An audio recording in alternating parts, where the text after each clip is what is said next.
নমস্কার বন্ধুরা, সুনিতার হেসেলে সবাইকে স্বাগত। আজ আমি আপনাদের সঙ্গে শেয়ার করব নিরামিষ পটলের কোরমা। পটল তো আপনারা অনেকে অনেক রকমভাবেই খেয়েছেন, তবে আজ আমি পটলের একটা নতুন রেসিপি আপনাদের সঙ্গে শেয়ার করব। নিরামিষ পটলের কোরমা। চলুন তাহলে রেসিপিটি শুরু করা যাক।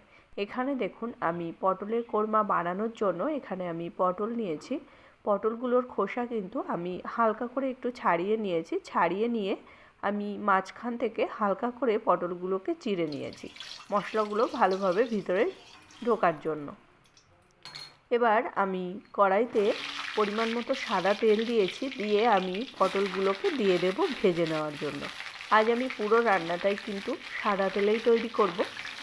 এখানে আমি পটলগুলো সব দিয়ে দিয়েছি। এবার আমি এই পটলের মধ্যে দিয়ে দেব সামান্য একটু লবণ, আর দিয়ে দেবো সামান্য একটু হলুদ গুঁড়ো। লবণ আর হলুদ গুঁড়োটা দিয়ে আমি পটলটাকে কিন্তু খুব ভালো করে ভেজে নেব। এমন করে ভাজতে হবে যাতে পটলের গায়ের কালারটা কিন্তু চেঞ্জ না হয়। আবার এদিকে পটলটা কিন্তু খুব ভালো করেই ভাজা হবে, সেই রকমভাবেই আমরা পটলটাকে ভেজে নেব। দেখুন, পটলটা কিন্তু খুব ভালো করেই ভাজা হয়ে গেছে। এদিকে কিন্তু পটলের গায়ের কালারটা কিন্তু চেঞ্জ হয়নি। এবার আমি পটলগুলোকে তুলে নিয়েছি। তুলে নিয়ে ওই একই তেলের মধ্যে আমি দিয়ে দেব দুটো শুকনো লঙ্কা ফোড়ন, আর দিয়ে দেব 1 চামচ মৌরি। মৌরি আর শুকনো লঙ্কা ফোড়নটাকে একটু ভেজে নেব। আর মশলা থেকে যখন সুন্দর একটা গন্ধ বেরোতে শুরু করবে, তখন আমি ওর মধ্যে দিয়ে দেব পরিমাণ মতো একটু হলুদ গুঁড়ো, আর দিয়ে দেব 1/2 চামচ কাশ্মীরি লঙ্কার গুঁড়ো। কালারটা ভালো আসার জন্যই আমি এখানে তেলের মধ্যে হলুদ আর কাশ্মীরি লঙ্কার গুঁড়োটা ব্যবহার করেছি। খুব ভালো করে একটু মিশিয়ে নেব। মিশিয়ে নিয়ে এখানে আমি দিয়ে দেব আদা আর কাঁচা লঙ্কা বাটা। আর বন্ধুরা, আজ আমি পুরো রান্নাটাই কিন্তু বাটা মশলাতেই তৈরি করব। এখানে দেখুন, আমি আদা কাঁচা লঙ্কা বাটাটা দিয়ে দিয়েছি। আদা আর কাঁচা লঙ্কা বাটাটা খুব ভালো করে তেলের সঙ্গে একটু কষিয়ে নেব, আদার কাঁচা গন্ধ চলে যাওয়া পর্যন্ত। দেখুন, আদার কাঁচা গন্ধটা কিন্তু চলে গেছে। এবার আমি এর মধ্যে দিয়ে দিয়েছি একটা মাঝারি সাইজের টমেটোকে আমি ছোট টুকরো করে কেটে নিয়েছিলাম, সেই টমেটোটা দিয়ে দিয়েছি। এবার দিয়ে দেবো এখানে 1 চামচের মতো ধনে আর জিরে বাটা। ধনে আর জিরে বাটাটা দিয়েও আমি খুব ভালো করে একটু মিশিয়ে নেব।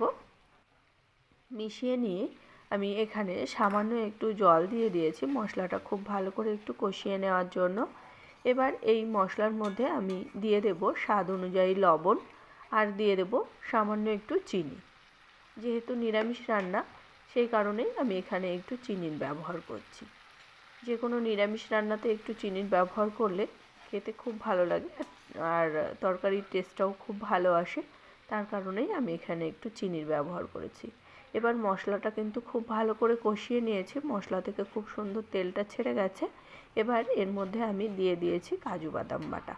আমি এখানে 8 থেকে 10টার মতো আমি কাজু বাদামকে মিহি পেস্ট করে নিয়েছিলাম, সেই কাজু বাদাম বাটাটা এখানে দিয়ে দিয়েছি। এবার এই কাজু বাদাম বাটাটা দিয়ে আমি মশলাটাকে আবারও খুব ভালো করে একটু কষিয়ে নেব।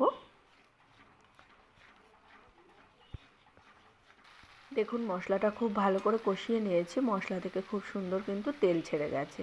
এবার আমি এর মধ্যে দিয়ে দেব ভেজে রাখা পটলগুলো। পটলগুলো দিয়েও আমি মশলার সঙ্গে কিন্তু আরও 10 মিনিট মতো খুব ভালো করে লো আঁচে মশলার সঙ্গে আমি পটলগুলোকে কষিয়ে নেব।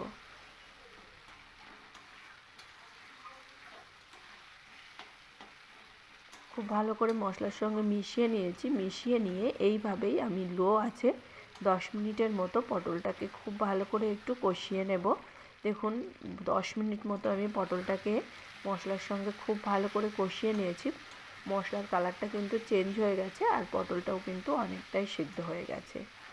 এবার এই পটলের মধ্যে আমি দিয়ে দেব 1 কাপের পরিমাণে আমি এখানে জল ব্যবহার করেছি। দেখুন, জলটা দিয়ে দিয়েছি। এবার জলটা খুব ভালো করে আমি পটলের সঙ্গে খুব ভালো করে মিশিয়ে নেব। মিশিয়ে নিয়ে আমি এখানে ঢাকা দিয়ে লো টু মিডিয়াম আঁচে আমি ঢাকা দিয়ে আরও 10 মিনিটের মতো আমি রান্না করে নেব।